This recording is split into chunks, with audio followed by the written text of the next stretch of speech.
Hi friends, అందరికీ నమస్తే అండి. Welcome to our channel. ఆంధ్రప్రదేశ్లో ఎస్సీ కార్పొరేషన్ రుణాలు సబ్సిడీ ద్వారా వస్తున్నటువంటి రుణాలు అన్నమాట ఇవి. సో దాదాపు 40 నుంచి 60% మధ్యలో సబ్సిడీతో రుణాలను అయితే పొందవచ్చు. అయితే ఫ్యామిలీలో ఒకరు మాత్రమే ఈ లోన్స్ అనేవి పొందుతారండి. ముందుగానే చెప్తున్నాను. సో ఫ్యామిలీలో ఎంతమంది ఉంటే అంతమందికి అప్లికేషన్ అనేది తీసుకోవట్లేదన్నమాట. కేవలం ఒకరికి మాత్రమే అప్లికేషన్ అనేది తీసుకుంటుంది. అయితే ఈ కార్పొరేషన్ రుణాలకు సంబంధించి మీరు రిజిస్ట్రేషన్ ఎలా చేసుకోవాలి, మనమే అప్లికేషన్ అనేది ఆన్లైన్లో చేసుకోవచ్చు. ఇది చాలామంది కూడా చాలా జాగ్రత్తగా చేయాలి. వన్స్ మీరు అప్లికేషన్ సబ్మిట్ చేసిన తర్వాత ఎడిట్ ఆప్షన్స్ అనేవి రావడం లేదనమాట. సో బీసీ కార్పొరేషన్ రుణాల్లో చాలామంది ఇబ్బందులు పడినారు తెలియకుండా. సో అయితే ఇప్పుడు నేను మీకు మొబైల్లో ఎలా రిజిస్ట్రేషన్ చేసుకోవాలి లేదా ల్యాప్టాప్లో ఎలా రిజిస్ట్రేషన్ చేసుకోవాలనేది మాత్రం చెప్తాను, వినండి. మీకు ఇదంతా కూడా ఓకే, మేము చేసుకోగలము అనుకుంటేనే చేసుకోండి. లేదనుకుంటే మీరు రేపు సచివాలయంకి అయితే వెళ్ళండి. సచివాలయంలో ఉన్నటువంటి ఈ యొక్క డిజిటల్ అసిస్టెంట్ గారికి అయితే ఈ లాగిన్ అనేది ఇచ్చున్నారనమాట. సో వారి ద్వారా అప్లికేషన్ అనేది చేయించుకోండి. అయితే వెళ్ళేటప్పుడు కొన్ని డాక్యుమెంట్స్ అనేవి పట్టుకొని వెళ్ళాలి. అవి ఏంటనేది నేను మీకు వీడియోలో 1 by 1గా మీరు thumbnailలో చూసిన ప్రతి క్వశ్చన్ కూడా నేను మీకు క్లియర్గా అయితే ఎక్స్ప్లెనేషన్ అయితే ఇస్తాను. సో వీడియోని పూర్తిగా చూడండి. వీడియో కొంచెం లెంతీగా ఉంటుంది, ముందుగానే చెప్తున్నాను. సో చాలా ఇన్ఫర్మేషన్ అంతా కూడా అంటే మార్నింగ్ నేను జస్ట్ అప్లికేషన్స్ ఓపెన్ అయినాయని చెప్పాను.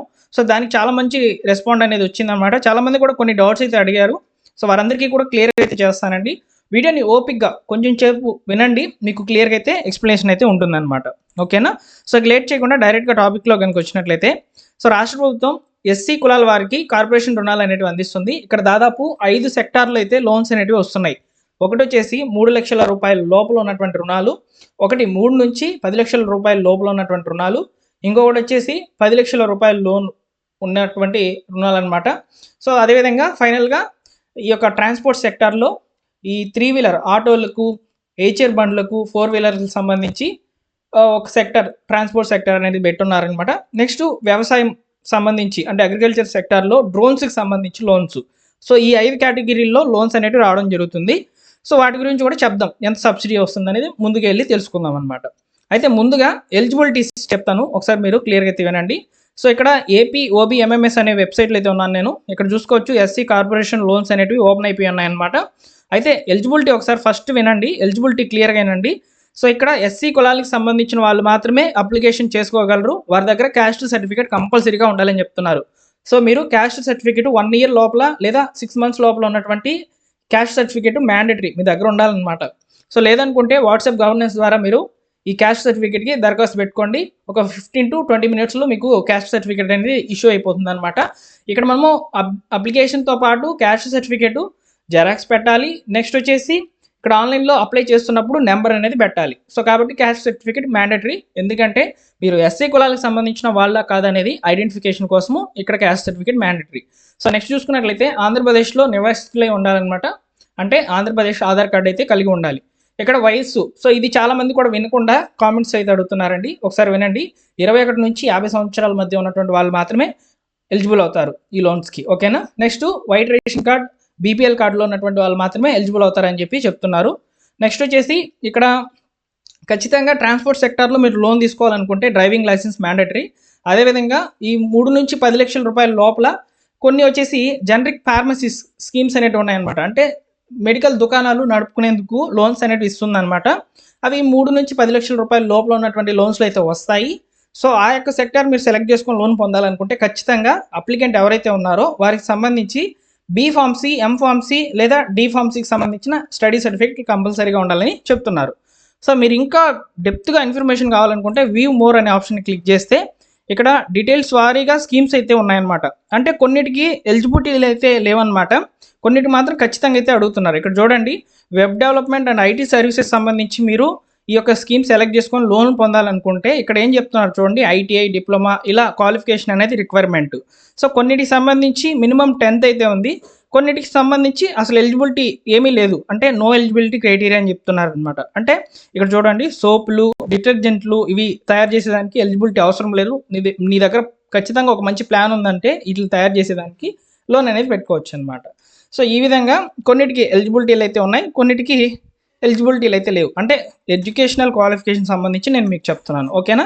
సో ఎలిజిబిలిటీ క్రైటీరియా అయితే అఫీషియల్గా ఏపీ ఓబీఎంఎంఎస్ వెబ్సైట్లో అయితే క్లియర్గా ఉంది. ఇక్కడ నో మోర్ అనే ఆప్షన్, వ్యూ మోర్ అనే ఆప్షన్ మీద క్లిక్ చేసి మీరైతే ఎలిజిబిలిటీ క్రైటీరియా, స్టడీ సర్టిఫికేట్లు ఏంటి ఇవన్నీ కూడా తెలుసుకోవచ్చు. ఓకేనా? సో ఇక్కడ వరకు క్లియర్. ఎస్సీలు మాత్రమే అప్లికేషన్ అనేది చేయగలరు. ఓకేనా? సో ఇది ఎలిజిబిలిటీకి సంబంధించిన డీటెయిల్స్. మీరు క్లియర్గా విన్నారని అనుకుంటున్నాను. నెక్స్ట్ వచ్చేసి హౌ టు అప్లై, అప్లికేషన్ ఎలా చేయాలి. సో అప్లికేషన్ అనేది మనమే చేసుకోవచ్చు. సో అదే మీరు తప్పులు చేస్తాము, ఇక్కడ నేను మీకు క్లియర్గా చెప్తాను, ఇక్కడ నుంచి వినండి. అప్లికేషన్ చేయాలనుకున్న వాళ్ళు, సో ఈ యొక్క అప్లికేషను యూజర్ మాన్యువల్ అయితే ఉంది.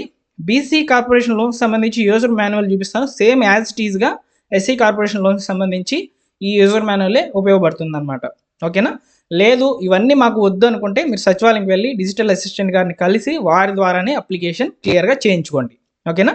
సో అయితే ఫస్ట్ వచ్చేసి ఈ యొక్క లోన్స్కి సంబంధించి ఫస్ట్ మిమ్మల్ని రిజిస్ట్రేషన్ అనేది చేయిస్తారు. మీరు అక్కడికి వెళ్ళినా ఇక్కడ ఉన్నా కానీ రిజిస్ట్రేషన్ అనేది చేసుకోవాలి. దీంతోపాటు ఒక పాస్వర్డ్ అనేది క్రియేట్ చేసి పెట్టుకోవాలి. ఇవన్నీ మాకు తెలియదన్న అనుకుంటే ఖచ్చితంగా సచివాలయం వెళ్ళండి. నేను ఇప్పటికి 4-5 సార్లు చెప్పాను, సచివాలయం వెళ్ళి అప్లికేషన్ చేయించుకోండి. అయితే ఎలా జరుగుతుంది అనేది మీకు ఒక ఐడియా ఉండాలి కదా, అందువల్ల నేను మీకు క్లియర్గా అయితే చెప్తున్నాను. సో ఫస్ట్ వచ్చేసి బెనిఫిషియరీ అనేవాళ్ళు రిజిస్టర్ అయితే అవ్వాలి. ఇంట్లో ఒక్కరికి మాత్రమే. ఓకేనా? ఇంట్లో ఒక్కరికి మాత్రమే. సో ఇప్పుడు మీరు రేషన్ కార్డ్కి ఆధార్ సీడింగ్ అనేది చేసేసి ఉంటారు, ఈజీగా పట్టేస్తుంది అనమాట. నేను ఇప్పుడు 4-5 సార్లు చెక్ చేశాను. సో నేను మా ఇంట్లోనే అంతకుముందు బీసీ కార్పొరేషన్ లోన్స్కి అయితే అప్లికేషన్ చేయించాను అనమాట. ఇప్పుడు రీసెంట్గా ఇంకొక నెంబర్తో ట్రై చేస్తున్నట్లయితే ఆల్రెడీ రిజిస్టర్ అయిపోయిందని చెప్పి చూపిస్తుంది. సో ఇంట్లో ఒక్కరికి మాత్రమే అవకాశం. ఓకేనా? సో ఫస్ట్ రిజిస్ట్రేషన్ అయితే అవ్వాలి. రిజిస్టర్ అయిన తర్వాత మనం ఒక ఐడి, పాస్వర్డ్ అనేది క్రియేట్ చేసి పెట్టుకోవాలి. వీటితో లాగిన్ అయిన తర్వాత మనం అప్లికేషన్ స్కీమ్స్ అనేటివి సెలెక్ట్ చేసుకోవాలి. సో ఇదంతా కూడా ఏ విధంగా ఉంటుంది అనేది ఇప్పుడు నేను చెప్తాను. సో ఫర్ రిజిస్ట్రేషన్ అనే ఆప్షన్ మీద క్లిక్ చేసేసి సో రిజిస్ట్రేషన్ అనేది ఫస్ట్ చేసుకోవాలన్నమాట. మొబైల్లో ఆర్ ల్యాప్టాప్ దేంట్లో అయినా ఓకే. సో అయితే ఇక్కడ ఫస్ట్ మీ యొక్క డిస్ట్రిక్ట్ అనేది సెలెక్ట్ చేసుకోవాలి. ఇక్కడ చాలామంది కూడా మా జిల్లా కనబడట్లేదు అని అడుగుతున్నారు అనమాట. సో ఇక్కడ మీ జిల్లా కనబడకపోతే పాత జిల్లా ఏదైతే ఉందో అదే పెట్టండి. ఇక్కడ ఆల్మోస్ట్ అన్ని జిల్లాలు అయితే కనిపిస్తున్నాయి అనమాట. సో ఎగ్జాంపుల్కి తిరుపతి సంబంధించి నేను చేస్తున్నాను. ఆధార్ నెంబర్ అనేది ఎంటర్ చేయాలి, తర్వాత మొబైల్ నెంబరు. సో నెక్స్ట్ వచ్చేసి అప్లికెంట్ సర్నేమ్, ఆధార్లో ఏ విధంగా ఉంటుందో అదే సర్నేమ్ అయితే ఎంటర్ చేయండి. Next father name or husband name, Guardian name ఏది ఉంటే అది ఇక్కడ ఎంటర్ చేసేయాలి. ఎంటర్ చేసిన తర్వాత మీరు మేల్ ఫీమేల్ అప్లై చేస్తున్నది ఇక్కడ సెలెక్ట్ చేసుకోవాలన్నమాట. నెక్స్ట్ వచ్చేసి ఇక్కడ డేట్ ఆఫ్ బర్త్ అడుగుతుంది. ఆధార్లో ఏ డేట్ ఆఫ్ బర్త్ ఉంటుందో అదే ఇవ్వండి. నెక్స్ట్ క్యాస్ట్ విషయానికి వస్తే గతంలో అయితే బీసీ కార్పొరేషన్ లోన్ చేసేటప్పుడు ఆప్షన్స్ అనేటివి 5 ఉండేది. ఇప్పుడు 6ది యాడ్ అయింది చూడండి, ఎస్సీ కార్పొరేషన్ లోన్స్ కాబట్టి ఎస్సీ మీద సెలెక్ట్ చేసి సబ్ క్యాస్ట్ ఏంటి అనేది మీరు ఎంటర్ చేసేయాలన్నమాట. ఇంట్లో చాలా ఉన్నాయి. సో మీరు క్లియర్గా ఏ సబ్ క్యాస్ట్ అనేది సెలెక్ట్ చేసుకోండి. సెలెక్ట్ చేసుకున్న తర్వాత ఈ చెక్ బాక్స్ మీద క్లిక్ చేసేసి ఇట్లా క్లిక్ చేసిన తర్వాత జనరేట్ ఓటీపీ అని కొట్టంగానే ఇక్కడ ఏ మొబైల్ నెంబర్ అయితే మీరు ఇచ్చి ఉంటారో ఆ మొబైల్ నెంబర్కి ఒక ఓటీపీ అనేది జనరేట్ అవుతుంది. సో ఓటీపీ జనరేట్ అయిన తర్వాత మీకు రిజిస్ట్రేషన్ అనేది కంప్లీట్ అయినట్టు ఓటీపీ కన్ఫర్మేషన్ అయితే అవుతుంది అనమాట. అయిన తర్వాత మీకు ఒక రిజిస్ట్రేషన్ నెంబర్ అనేది పంపిస్తుంది అనమాట. అంటే అప్లికేషన్ ఐడి అయితే అదే అనమాట. సో దానికి మనము పాస్వర్డ్ అనేది క్రియేట్ చేసుకోవాలి. ఎంటర్ పాస్వర్డ్, న్యూ పాస్వర్డ్ అనేది వస్తాయన్నమాట. అవన్నీ కూడా పాస్వర్డ్స్ అన్ని పెట్టేసుకున్న తర్వాత సో మీరు డైరెక్ట్గా మళ్ళీ కూడా బ్యాక్ వచ్చేసి సో లాగిన్ మీద క్లిక్ చేసేసి సో ఇక్కడ మీరు ఏదైతే పాస్వర్డ్ అనేది క్రియేట్ చేసి పెట్టుకున్నారో మీరు ఏదైతే యూజర్ నేమ్ అనేది క్రియేట్ చేసి పెట్టుకున్నారో ఆ యూజర్ నేమ్, పాస్వర్డ్ ఇక్కడ కనిపిస్తున్నటువంటి క్యాప్చా ఇచ్చేసి సైన్ ఇన్ అనే ఆప్షన్ మీద క్లిక్ చేసేస్తే మీరు డైరెక్ట్గా ఈ విధంగా అయితే వెళ్ళిపోతారనమాట. సో ఇక్కడ మనకు చూపించున్నారు చూడండి. సో రిజిస్ట్రేషన్ ఫామ్ వరకు నేను చెప్పాను. ఆల్మోస్ట్ లాగిన్ పేజ్లోకి అయితే ఈ విధంగా రావాలి. సో నేను మీకు చెప్పాను కదా ఇప్పుడు. సో ఈ విధంగా లాగిన్ అయిపోయిన తర్వాత ఈ విధంగా సర్వీసెస్ అనేవి ఓపెన్ అవుతాయి అన్నమాట. సో అప్లికేషన్ ఫామ్ అనేది ఇక్కడ నుంచి స్టార్ట్ అవుతుంది. ఇది చాలా క్లియర్గా అయితే చేసుకోవాలి. సో ఇక్కడ మీరు ఏ తప్పులు చేసేసి సబ్మిట్ చేసేసారంటే ఎడిట్ ఆప్షన్స్ అనేవి రావడం లేదు. ఓకేనా? సో ఎడిట్ ఆప్షన్ అనేది రావడం లేదు కాబట్టి జాగ్రత్తగా అప్లికేషన్ చేసుకోండి. సో ఫస్ట్ ఇక్కడ క్యాండిడేట్ డీటెయిల్స్ అనేవి నమోదు చేసుకుంటుంది. క్యాస్ట్ నెంబరు అంటే క్యాస్ట్ సర్టిఫికేట్ అనేది తెచ్చుకుంటారు కదా, దాంట్లో క్యాస్ట్ నెంబర్ అనేది ఉంటుందన్నమాట. అది ఇక్కడే ఎంటర్ చేయాలి. నెక్స్ట్ వచ్చేసి రేషన్ కార్డ్ నెంబర్ అయితే అడుగుతుంది. సో రేషన్ కార్డ్ నెంబర్ కంపల్సరీగా ఉండాలి. నెక్స్ట్ రేషన్ కార్డ్ ఫోటో కూడా అప్లోడ్ చేయాలి. సో కాబట్టి డాక్యుమెంట్ అనేది ఇక్కడ మ్యాండేటరీ డాక్యుమెంట్ అనేది మీ దగ్గర ఉండాలి. ఓకేనా? సో నెక్స్ట్ వచ్చేసి మ్యారేజ్ చేసుకున్నారా లేదని అడుగుతున్నారు. సో మ్యారేజ్ చేసుకుంటే ఎస్, లేదంటే నో పెట్టేయండి. So if differently abled person with డిసేబిలిటీకి సంబంధించిన వాళ్ళు అంటే వికలాంగులు ఎవరైనా అప్లై చేస్తున్నట్లయితే ఎస్ అని క్లిక్ చేసేయాలి. తర్వాత ఎస్ఎన్ క్లిక్ చేసిన తర్వాత సర్టిఫికేట్ అనేది అడుగుతుందండి. అంటే ఈ యొక్క సదరం సర్టిఫికేట్ అనేది అడుగుతుంది, దాన్ని కూడా అప్లోడ్ చేయాల్సి అయితే ఉంటుంది అనమాట. నెక్స్ట్ ఎడ్యుకేషనల్ క్వాలిఫికేషన్, మీరు ఎంతవరకు చదువుకున్నారు, ఏ ఇయర్ పాస్ అవుట్ అయినారు, ఏ జిల్లాలో చదివారు, ఆ సర్టిఫికేట్ అనేది అప్లోడ్ చేయాలన్నమాట. నెక్స్ట్ కమ్యూనికేషన్ డీటెయిల్స్, మీ యొక్క జిల్లా ఏంటి, మీ మండలం ఏంటి, విలేజ్ ఏంటి, ఇవన్నీ కూడా డీటెయిల్స్ అనేవి అడుగుతుంది. పిన్ కోడ్ ఇవన్నీ కూడా సేవ్ అండ్ కంటిన్యూ మీద క్లిక్ చేసినట్లయితే సో ఎలిజిబుల్ స్కీమ్స్ అనేవి ఓపెన్ అవుతాయి. సో అంటే ఇప్పుడు వరకు మనము క్యాండిడేట్ డీటెయిల్స్ అనేవి సేవ్ చేసాము. నెక్స్ట్ ఎలిజిబుల్ స్కీమ్స్లో వచ్చేసి ఇక్కడ నేను మీకు చూపించాను, అంటే కొన్ని స్కీమ్స్ అనేవి చూపించాను చూడండి.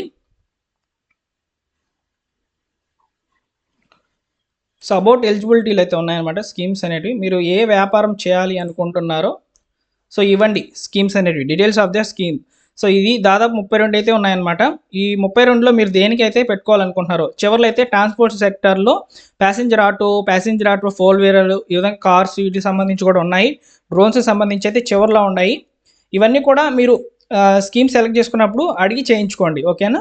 సో మెయిన్ స్కీమ్ అనేది సెలెక్ట్ చేసుకొని సెక్టార్ ఏంటి అనేది సెలెక్ట్ చేసుకోండి. తర్వాత స్కీమ్స్లో మళ్ళీ వేరేటివి అడుగుతుంది, యూనిట్ కాస్ట్ ఎంత పడుతుంది అని చెప్పి మీరు ఎంత రిక్వైర్మెంట్ అనేది ఇక్కడ నమోదు చేసుకోవాలన్నమాట. ఇవన్నీ నమోదు చేసుకున్న తర్వాత సో ఇక్కడ మనకు ఎలిజిబిలిటీ క్రైటీరియాలో మరికొన్ని అడుగుతుంది. అంటే ఇప్పుడు ఎగ్జాంపుల్కి ఐటీ డిపార్ట్మెంట్, ఈ యొక్క ఐటీ సేవలు డెవలప్మెంట్కి సంబంధించి మీరు స్కీమ్ అనేది సెలెక్ట్ చేసుకున్నారు. ఇక్కడ ఎలిజిబిలిటీ క్రైటీరియా అంటే డాక్యుమెంట్స్ అనేవి అడుగుతాయి అనమాట, ప్రూఫ్స్. సో దీనికి మీరు ఎలిజిబుల్లా కాదనేది ఇక్కడ అడుగుతుంది. అంటే డాక్యుమెంట్స్ అనేవి ఇక్కడ అవసరం, ఎడ్యుకేషనల్ క్వాలిఫికేషన్ సంబంధించి. సో ఇవి సేవ్ అండ్ కంటిన్యూ మీద క్లిక్ చేసిన తర్వాత అయితే ఈ విధంగా మీకు రావడం అవుతుంది అనమాట. ఇంకో పేజ్ అనేది వస్తుంది, ప్రివ్యూ ఒకసారి చెక్ చేసుకోండి అని చెప్పి డీటెయిల్స్ అన్నీ కూడా చూపిస్తుంది అనమాట. ఇందులో ఏమైనా ఎడిట్ చేసుకోవాలనుకుంటే ఇక్కడ చివరి చూడండి ఎడిట్ ఆప్షన్ అయితే ఉందన్నమాట. సో లేదు అంతా ఓకే అనుకుంటే సబ్మిట్ చేసేయచ్చు. సబ్మిట్ చేసిన తర్వాత సో దీన్ని మీరు ప్రింట్అవుట్ అయితే తీసుకోవచ్చు అనమాట. ప్రింట్అవుట్ తీసుకుంటే ఈ విధంగా వస్తుందని చెప్తున్నారు. ఇక్కడ ఎగ్జాంపుల్కి నేను మీకు BC corporation loan application form ఏ విధంగా ఉంటుంది అనేది చూపిస్తున్నాను. ఆల్మోస్ట్ ఎస్సీ కార్పొరేషన్ లోన్స్ సంబంధించి కూడా ఇదే విధంగా అప్లికేషన్ అనేది చేసుకోవాలి. సో ఇందులో మీకు ఏమైనా డౌట్స్ కనుక ఉన్నట్లయితే నన్ను అడగవచ్చండి, తప్పకుండా తెలియజేస్తాను. ఆల్మోస్ట్ మీకు సచివాలయంలో ఉన్నటువంటి ఎంప్లాయీ ఏ విధంగా అప్లికేషన్ చేస్తారో క్లియర్గా డీటెయిల్స్ అనేవి మెన్షన్ చేశాను, ఓకేనా. సో చాలామంది కూడా ముందుగా అప్లికేషన్ అనేది సబ్మిట్ చేసేసి అన్న ఈ విధంగా మేము ఎడిట్ చేసుకోవాలి, సో ఎడిట్ ఆప్షన్ ఏమైనా వస్తుందా అని చెప్పి అడుగుతున్నారు. సో ఎడిట్ ఆప్షన్ అనేది రాదండి, మ్యాక్సిమం రాదు. సో ఒకసారి మీరు సచివాలయంకి వెళ్ళి అడగండి. సో ఎంప్లాయీ లాగిన్లో ఏమైనా ఎడిట్ చేసుకునేదానికి అవకాశం ఉందో లేదో తెలుస్తుంది. మనం యూజర్ అనేది ఒక్కసారి అప్లికేషన్ సబ్మిట్ చేసిన తర్వాత దాన్ని మళ్ళీ తిరిగి ఎడిట్ అయితే చేయడం లేదు, ఓకేనా. సో ఇదన్నమాట ఫైనల్గా ఎస్సీ కార్పొరేషన్ రుణాలకు సంబంధించిన full details and application and registration process. So ఇక్కడ మీరు తెలుసుకోవాల్సిన మరొక విషయము లోన్స్. సో ఈ లోన్స్ అనేటివి ఎంతవరకు ఎలా వస్తాయి. సో ఇక్కడ మనకు 3 లక్షల రూపాయల లోపల లోన్ అనేటివి ఫస్ట్ కేటగిరీ కింద అయితే ఉన్నాయి. ఈ 3 లక్షల రూపాయల లోన్ అనేది మీరు పెట్టుకోవాలనుకుంటే యూనిట్ కాస్ట్ మినిమం 1 లక్ష రూపాయలు తీసుకోవాలన్నమాట. సో ఎగ్జాంపుల్కి ఇప్పుడు 3 లక్షల రూపాయల లోపల మీరు లోన్ అనేది తీసుకున్నారు, మీకు సబ్సిడీ ఎంత వస్తుందంటే 60% సబ్సిడీ అనేది రావడం జరుగుతుంది. 35% బ్యాంక్ లోన్ అయితే ఇస్తుంది.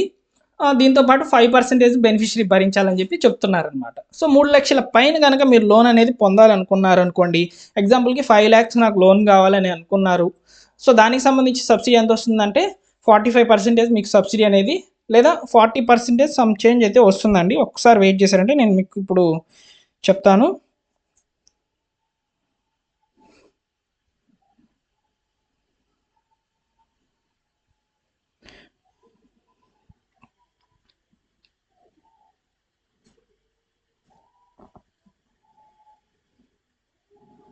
సో 3 లక్షలకు పైగా మీరు లోన్ అనేది పొందాలనుకుంటే 40% సబ్సిడీ అండి, ఓకేనా. 40% మాత్రం మీకు సబ్సిడీ అనేది ఉంటుంది. ఇక రిమైనింగ్ 55% వచ్చేసి బ్యాంక్ లోన్ అయితే ఇస్తుంది. ఈఎంఐ పద్ధతిలో అయితే చెల్లించుకోవాలి, 5% మనమే భరించాలన్నమాట. నెక్స్ట్ 10 లక్షల యూనిట్లో ఒకటి ఉంది ఈవీ బ్యాటరీస్. ఇది ఎవరు కూడా టచ్ చేయరు, కేవలం బాగా డబ్బులు ఉన్నటువంటి వాళ్ళు మాత్రమే ఈ యొక్క సెక్టార్ని సెలెక్ట్ చేసుకోవచ్చు అనమాట. ఇందులో కూడా 40% సబ్సిడీ అయితే ఉంటుంది. నెక్స్ట్ ట్రాన్స్పోర్ట్ సెక్టర్ చూడండి, ఇది చాలామంది కూడా సెలెక్ట్ చేసుకుంటారనమాట 3 వీలర్ 4 వీలర్ కోసము. అయితే ఇక్కడ లోన్ అనేది 3 లక్షల పైన, అంటే 3 లక్షల లోపల అయితే వస్తుందని చెప్తున్నారు. అప్ టు 3 lakhs అని చెప్తున్నారు.